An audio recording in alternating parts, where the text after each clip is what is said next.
bateau. États-Unis to tindi keli bango siko ambassadeur. Mususu. To komi ko classé kabana basi to classé oyo. Wana komona ndenge nini équipe wana kobeta. Siko biso tozo beta kana défense. Trouver une famille. Pas oyo chubi oyo chubi ozo wele la nini.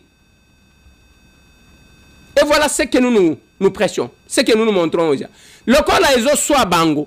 Bawa bazana est ba komi wana ke biso to sukawa toko kende kona lisuste biso Félix onyata wa totala yo ainsi de suite ba yebinini bazo sala bande kona ngai. Quand vous voyez le bus et bandi kolongwa kuna les informations, nous avons toutes les informations de ce qu'ils font là-bas parce que peuple wana zana bangote babi misi ba bis ne yozo mona wane longwe goma ke sak ba ke kuna o batu wana ba ye biso to za ba Rwandais to vivaka awa e siko to zongi na mboka na biso siko ba Rwandais wana bazaki kondi mavanke bazaki ba Rwandais nde ba o ba chela bino ba msusu ba gouverneur nde bango wana mais kobeta maboko tende ngozo mona bazo kende wana lobi nde bango wana bakokoma ba réfugiés congolais bazana Rwanda. C'est ça le système ya ba Rwandais ndenge bazo kende wana bango moko wana bazo lobati baboti na biso wasi bazongi tozongi tokende kotonga epana biso wana mutu moko te alobi na bango ke bakende.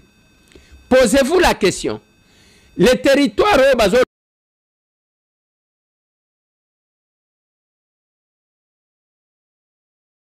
longwa eza territoire occupé par le Rwanda. Bango ba tsheba biso balobi mo tozongi epana biso tokende kotonga epana biso.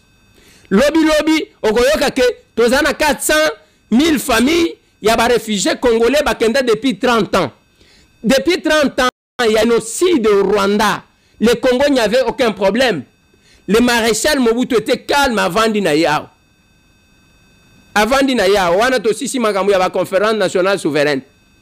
Il n'y avait pas un problème qui pouvait pousser les Congolais à Rwanda. Voilà. To pesimbo tena ba Congolais nyonso o bazali ko landa biso partout ba bazo landa biso na Europe ba bazo landa biso na Afrique ba bazo landa biso na Asie Océanie partout o bozali ko landa biso na pesimbo tena bandeko ya Grand Bandundu Équateur na bosani bino pété est de la République ba bazali na Grand Katanga Grand Kasai Congo central pe Kinshasa na bi vraiment que bozali ebele o bozali ko landa émission na bino lelo o bozali ko landa actualité du jour. Actualité du jour est inondée par l'arrivée de Bintou Keïta à Monusco à l'est de la République. Bintou Keïta qui est au Salanini à l'est de la République. Beaucoup de bango na émission na bisolelo pense Bintou Keïta à Kitaki lobi na Goma. Avion liboso depuis Tokangi aéroport ya Goma. Ezali avion ya Monusco o ekitaki na madame Bintou Keïta. Pourquoi la madame Bintou Keïta akei na Goma? Bokoye bango lelo na émission na biso bokoye ba parce que makambo ezebele pe bokoye ba Paul Kagame akoyi maladie azana état nini pe azana mboka nini ezoleka na vie ya Paul Kagame. Il faut ba Congolais nyonso bayeba ma ezali kolekela na Paul Kagame pe na kokende ko informer bino l'assassinat ou bien assassinat au balingaki basala na Lualaba, c'est un chef de l'État qui n'est pas tenu et simbité bakangi pe ba mercenaires nyonso oyo balingaki basasiner mokonzi mboka na biso kuna na Lualaba bokoye bango na émission na biso alelo parce ba Congolais belé bazana kati ya komitu na mituna pona koyeba madame pona koyeba chef de l'État azawapi position ya chef de l'État zanini bande konangai mbote na batu nyonso oyo bakolanda émission na biso lelo tozo bandana dossier ya assassinat ya chef de l'État alors ba bandeko bakolosaki ba mercenaires oyo bakotaki na Lualaba pour faire un coup d'état pour assassiner le chef de l'État. Bache manyoko na bango na mai bache biloko nyonso oyo esengelaki donc ils se sont positionnés pour faire ce qu'ils voulaient faire mais le lenge tozali ko solola na bino pe le lenge tozo solola na bino mama mia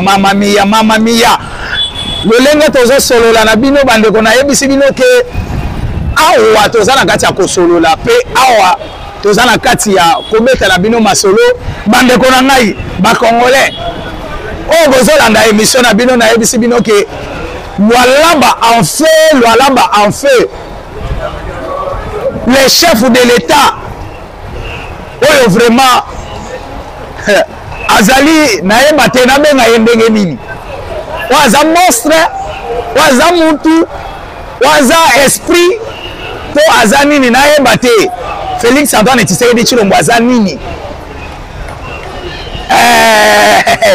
bamekaki omoni biloko esalamaka na États-Unis na ntango ya campagne ya Donald Trump nde eloko balingaki basala na Lualaba bameki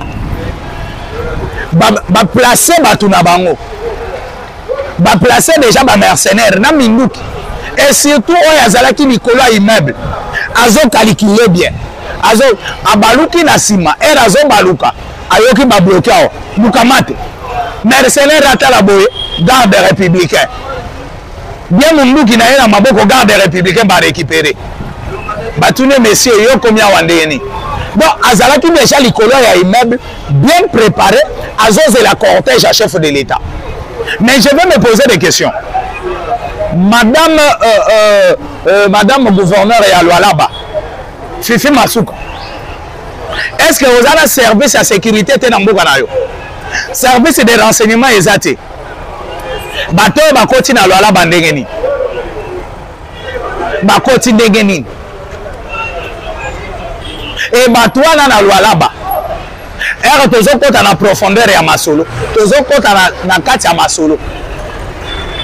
Est-ce que bato wana bakozala te na incohérence na bato moko na kati ya Lualaba parce qu'ils ne savent pas Lualaba, ce sont des blancs, ce sont des étrangers bakomi na Lualaba ndenge nini bayebi pe ke immeuble soki tomati soki tosali boye il faut Lualaba, il faut madame Fifi Masuka ameka kolandela service de renseignement ameka kolandela service de sécurité au bazama na Lualaba. Madame la gouverneure ndenge chef de l'État aza na province na yo ndenge yaki na kati ya province na yo il faut ozala très vigilante, il faut ozala mayele madame soko oza mayele te okosimba touche nazoloba bien soko oza mayele te ou bien soko oza distraite okosimba touche parce que ce qui est le mabe comme la chef de l'État malgré tout yebi ke ekokomela été malgré tout yebi ekokomela été bandeko na ngai oyo bozali kolanda Stani Boy na lobi kuna à l'est de la République masolo eza ya ko changer parce que c'est depuis avant-hier oyo bato bazana bandeko na Goma na Bukavu babena bakende kotuna bango qu'est-ce qui se passe na Goma bandeko ya Goma bavandi bamonika babisi ezokota ezouta Rwanda babisi ezoya vite ezoya komema peuple moko bazalaki déjà na Goma soi-disant baza ba réfugiés soi-disant baza ba déplacés de guerre mais ces gens-là bayebisaki biso ba déplacés de guerre tomoni babisi lobi ekomi kotransporter bango kozongisa bango na Rwanda.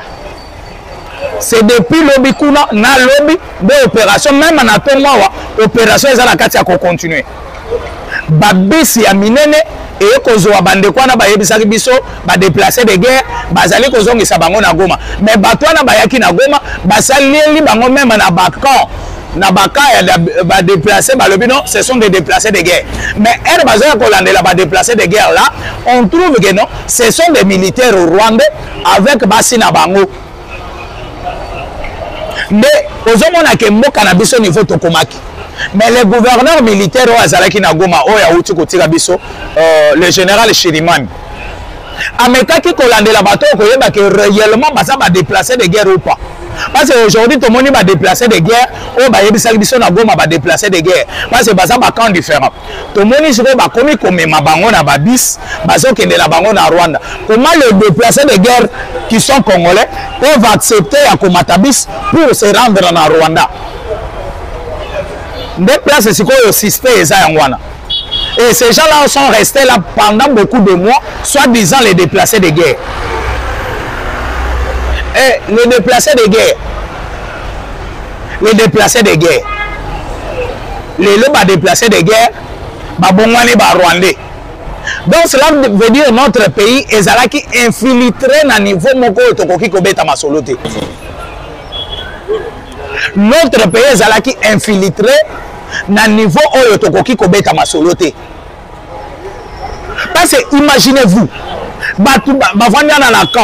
pendant autant de mois, je comprends maintenant que la chute de Goma et où tient pas bateau on a déplacé, des déplacés de guerre. Ce sont des militaires rwandais, na ba famille na bango, oyo Kagame a piégé Kibiso. Kagame a piégé Kimboka na biso en complicité avec des généraux, avec des officiers supérieurs et armés, oyo bazalaki na Nord Kivu. Et c'est pour cela que nous avons tout le temps.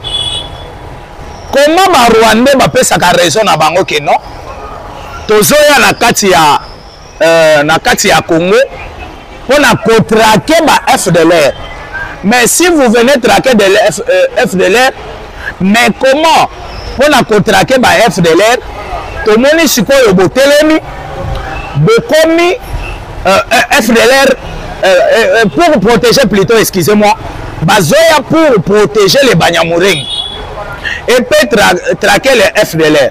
Mais protéger les minoritaires qui sont les Banyamulenge sont à l'est de la République et au sud, c'est là où se trouvent les Banyamulenge. Mais les Banyamulenge ne sont pas en Nord Kivu, les Banyamulenge sont même effectif et M23 dans Sud Kivu.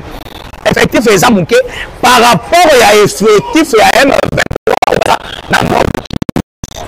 On se pose des questions de savoir.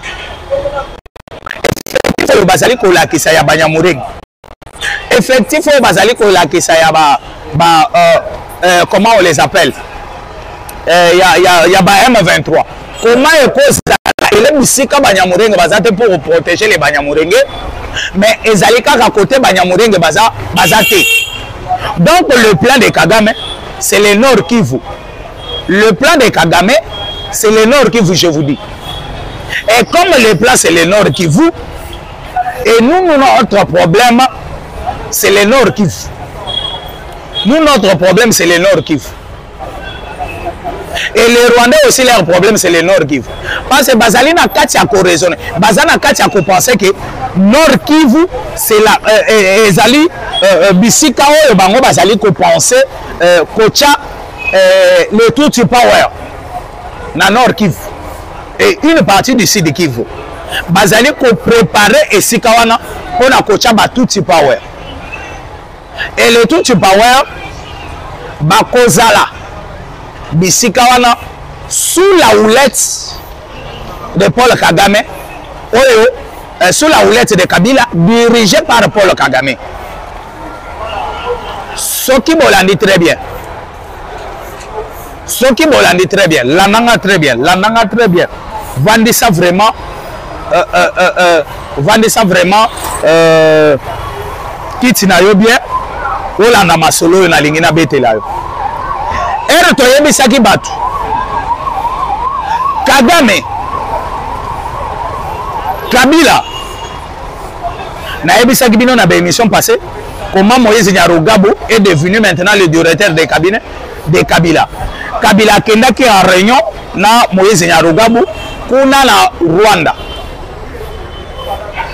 Et na réunion na ba décider bazui ba stratégie à sika. Le lene biso tozolo ba koto ke non to gagner boy. Les Rwandais ne sont pas contents.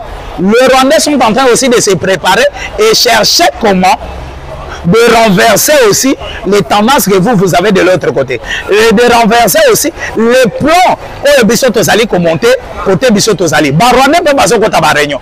Ndemo monaki na ebisa kibino ke Kabila na directeur de cabinet na Yasika auti kocha Moïse Nyarugabo. Bakenda kimbangu na Rwanda. Au côté réunion, Mais tant que awa na kati Assemblée nationale, voilà bien. Na kati Assemblée nationale, on ne s'occupe pas de Moïse Nyarugabo. Mais Moïse Nyarugabo à sa côté ya Barwandais, tout le monde même en public avec Kabila. Mais tant que Moïse Nyarugabo aza député national, awa na kati ya Assemblée nationale na biso. Mais Kamere n'en parle pas. Na lobby Vital Kamere azobeta lisolo ya Moïse Nyarugabo qui est le député national, mais oyo aza côté ya ba M23. Mais azawana kaka na ba humilité na ye parce que Moïse Nyarugabo azali premier suppléant ya Kizaro. Kizaro lolenge a commis ministre d'office monto a remplacé na kati Assemblée nationale, c'est Moïse Nyarugabo. Mais on ne parle pas de Moïse Nyarugabo. Et c'est comme si Kabila et Kamere bazana kacha ko préparer loko avec Moïse Nyarugabo. Bon, sur Moïse Nyarugabo. Faites attention, peuple congolais, alerte, alerte. Alerte, alerte. Kamere bazana kacha ko préparer loko sur Moïse Nyarugabo. Moïse Nyarugabo, c'est un député national. Il est le premier suppléant à Kizaro, qui est le ministre de l'ITP. Mais comment Moïse Nyarugabo a sa côté à rebelle, mais Tozo Tchangokate. Tozo Tchangokate. Na MBC Bilo Ngobo Kangango. Na MBC Bilo Kangango, peuple congolais tellement. Peuple congolais Fongola Misu. Na lobby peuple congolais Fongola Misu. Et là, comment on se préparer dans l'Assemblée nationale? Faites attention, et là, comment on se préparer dans l'Assemblée nationale? La ABC Bino, alerte, alerte, alerte, alerte. Il y a quelque chose qui se prépare dans l'Assemblée nationale. Parce que Moïse Nyarugabo comme député national, mais à sa côté, il est rebelle. A comme il directeur à cabinet à Kabila, kuna côté rebelle. Mais l'Assemblée nationale, bazo distraire Bino Mutamba. Oh, président cour na cassation, mais ils sont en train de préparer quelque chose. Et si vous allez bien regarder, Moïse Nyarugabo est aux États-Unis. Na groupe ya batu oyo bazomi benga ba Congolais de diaspora pour aller plaider kuna makambwadi leswa et Simbate. Il est parti là-bas tant que député national. Moïse Nyarugabo est aux États-Unis tant que député national. Et il a tous les documents et toutes les protections. Il y a député national. Kamera zo betango li solote. Kamera zo betango li solote na zo yebisabino. Mais Moïse Nyarugabo ça na bloc. Il y a soi-disant les diasporas de l'Est de la République. Bao bafanda na Canada, bao bafanda na France, bao bafanda na États-Unis. Basali commission na bango bloc sima ya Moïse Nyarugabo aux États-Unis d'Amérique. Mais Moïse Nyarugabo qui est le directeur de cabinet que Kabila vient de nommer, mais de l'autre côté Moïse Nyarugabo député national. De l'autre côté il est député national. Mais l'Assemblée nationale ne fait pas attention à Elokwana.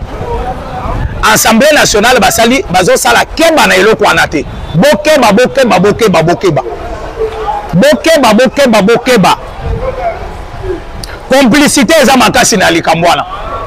Nazo insisté nazo beta c'était complicité keba parce que aux États-Unis d'Amérique azana casquette ya député national. Il est en train de faire des lobbying, il est en train de contredire le pouvoir en place tant que député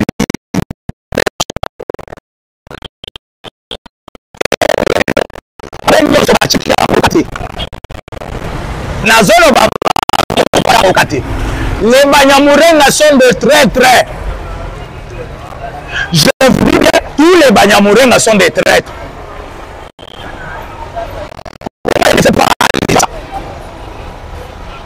Je dis bien comment les Congolais et les députés nationaux qui sont là, et les députés nationaux qui sont là, ne font pas allusion à ça.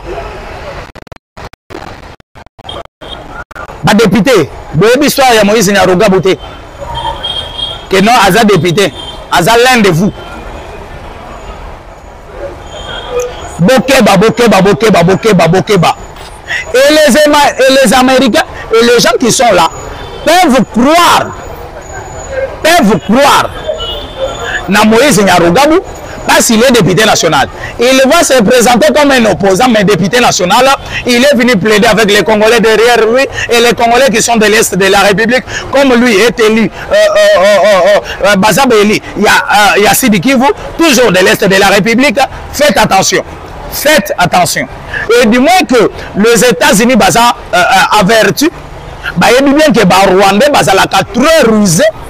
Ruse na bango ne sala ka bango pour air moko bayo ke la bango mawa baloba non voilà nous sommes minoritaires tala bango baza ebele biso toza peuple moko toza muke bazali ko sala biso boy bazali ko sala biso boy.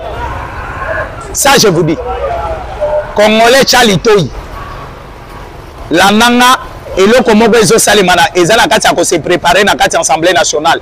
Je suis clair. Je suis clair.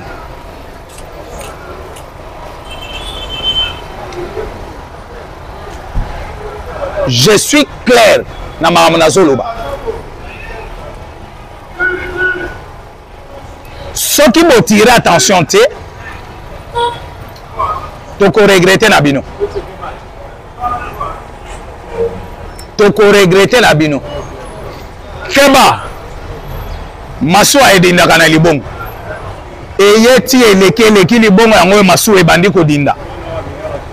Eloko yo ba Congolais belé ba chango kate mais Stani boy chitu wa kuba sekunde mwa muntu mona uti ko révéler bino. E Bintu Keita oya kitina Goma.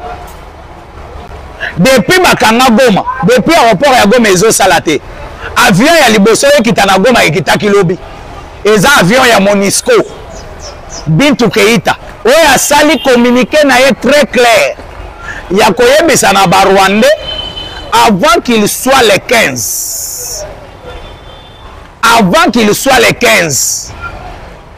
Makambo ekobeba, mama mia, mama mia, mama mia, mama mia. Na ebe sabino avant qu'il soit les 15. Makambo ekobeba na Goma. Ba yebi si Paul Kagame pas Bintu Keita lobi. Parce que Bintu Keita depuis bakanga Goma avion ya liboso kitana Goma. Eza avion ya Bintu Keita. Oui, mais Maki Bintu Keita, Bayemisi Barwandais, vous avez 48 heures, 72 heures avec vous pour dégager les sols congolaises. IPDF, RDF, les forces spéciales à Rwanda et à Ouganda, où va inonder l'Est de la République. Vous avez qu'à quitter les sols congolaises avant 72 heures. Wana Maloba Bintu Keita. Waza représentant à Monisco, alors ce que je vous amène, et Zamaloba et outil Nicolo na Assemblée Générale des Nations Unies, mais si on va décider pour na Sabino Rwandais, Bobi Manama Bela Congo, c'est là où il y a un problème. Comme Kabila savait déjà que non, Kabila Zana Batunaye, oya bandaki kolia na bango bazana ba États-Unis na bakati ya ba institution, ba yebisaki déjà mwana mai. Que bakuna bazo ya boyeboy olé ozala humilier bi maloko la babengani yo mimbi mela avant Kabila bimaki déjà bien avant abimaki déjà bien avant le lene tozo solo la nabino Kabila azana Kenya akei Kenya pour ceux qui Bintu Keita ye koloba et bima comme si parce que Bintu Keita boyebi ka bandaki ko collaborer na Kabila. Monisco, le représentant à Monisco ici au Congo, c'était Bintu Keita, même chose que je dis, c'est Bintu Keita. Quand Bintu Keita Bengaki déjà a signalé déjà à Bimutunangai, Togolinga Toyo qui s'est sonité, Yomi Bimela avant, Kabila Bimia Kenya, Bintu Keita a passé message. Avant message à Bintu Keita, Babis na Yebisagibino, et comment qui déjà ko évacuer, bateau, Banaki Koyebisabiso va déplacer des guerres. Ba déplacer des guerres ba kotala la biso minute kuna pas technicien na biso ba kotala la biso minute ba kotala la biso minute kuna etikali ouais na ebi très bien que tozo kende ko chiter malembe na émission na biso alelo nde moni Kabila kobima na ya bimi Bintu Keita lancé message aujourd'hui vendredi Bintu Keita akokutana na nanga On a koyebisa nanga papa les États-Unis d'Amérique ba décider na yebisa yo na batu na bino bobima na mboka ya Congo bintu ke yita yebisaki déjà banani lobby ba M23 lansaki ma communiqué moko officiel lelo azokutana na nanga pona koyebisa papa bokanga bisaka. Et maintenant je me pose des questions parce que bananga omoni Kabila ye moko qui est rwandais baboyeli avanda na Rwanda baboyeli avanda na Uganda. Kabila zana deux pays bandimeli kovanda le Kiba et l'Argentine. Na lobi Kabila deux pays nde bandimeli Rwanda oyo ezali mboka na ye baboyi Kabila vanda na Rwanda baboyi na Uganda Kabila vanda kuna bamboka mibale ndimi koyamba Kabila eza Kiba na Argentine. Mais Kiba Kabila na kolinga te ovanda na Kiba parce que Kiba ndenge eza pembeni na États-Unis d'Amérique na baboma wa utoloba ok na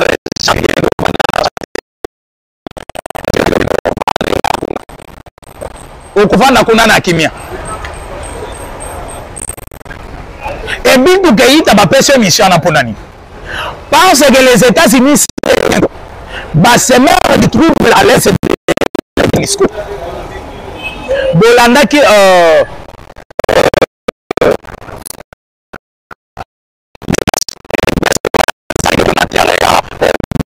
aux États-Unis d'Amérique.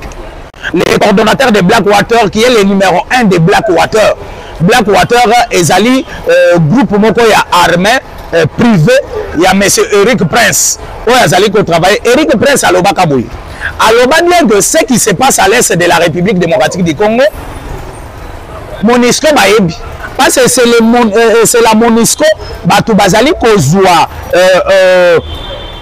comment on appelle bazozo ba arme bazali côté que la ba rebelle MONUSCO baebi ba plan nyonso ya ba rebelle. C'est monsieur Eric Prince, il n'est pas congolais, il n'est pas Luba. Eric Prince c'est un américain. Alobaka biloko na sokinga na lobaki boliambo loba tala muluba oyo. Sokinga muntu na lobaki boliambo loba tala bato ayi de peso.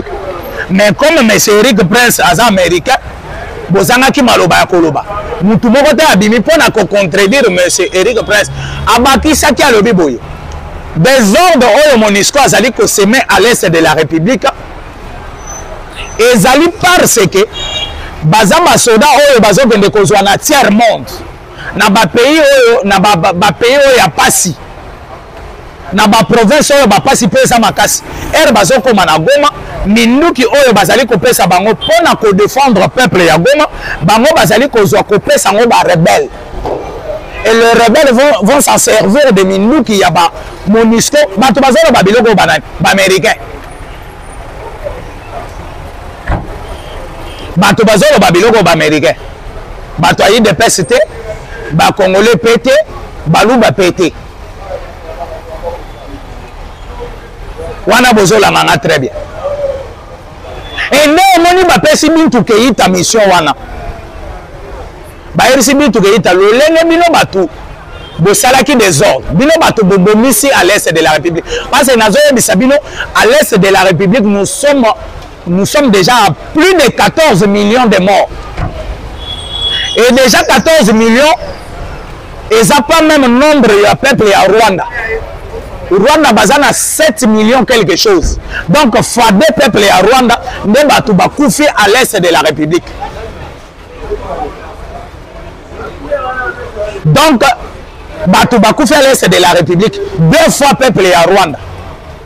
Le moni bazali na kati ko préparer batu na bango de façon que ceux qui les 15 dit les signamete ceux qui ont signé qui dit le 15 té batuna bango baza déjà na nord Kivu na sud Kivu bakobanda ko chama kelele omoni tisere dazo distraire bino na ba américain akosaki bino bako signer na ba américain mais lelo tala ba signer té tisere dazo linga bato est beaucoup fois tisere dazo sala boy ça ezali kabala na bango ezali plan na bango on va préparer déjà à l'est de la République na batu oyo ba pesi bambongo bazui ba leader d'opinion ba leader de masse bapesi bango bambongo po baleka na kati ya peuple ndeko moto akosala te soki eza na bato bazozela deal entre les États-Unis d'Amérique na République démocratique du Congo bato bazozela deal wana à bras ouverts eza bandeko na biso ya Nord Kivu na Sud Kivu parce que bango nde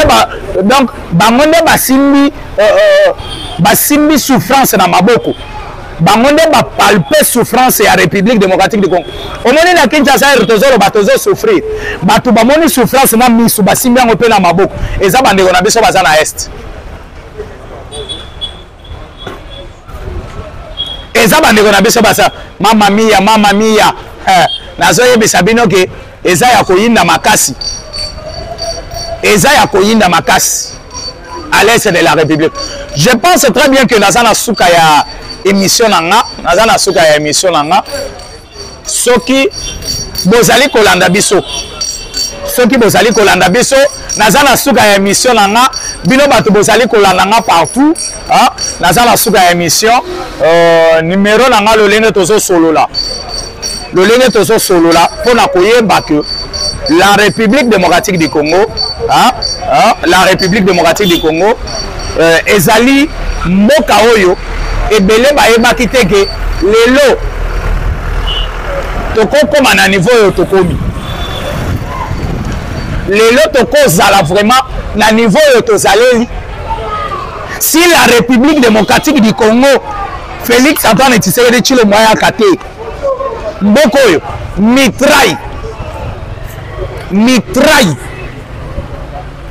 un ancien président pour la première fois dans le monde un ancien président qui devient rebelle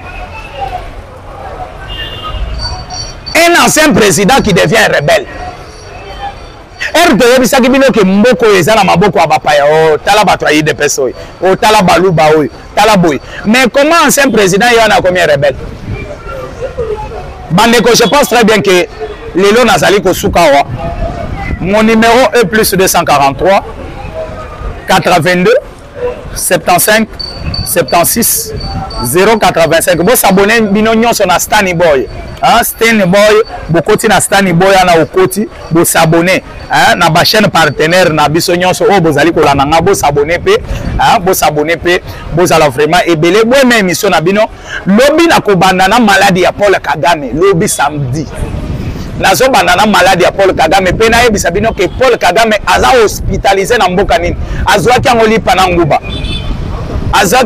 na nguba omoni ndenge ndeko toyebisaka bino bozwaka ngo bavantie mpona lelo nazali kosuka wa ciao bye.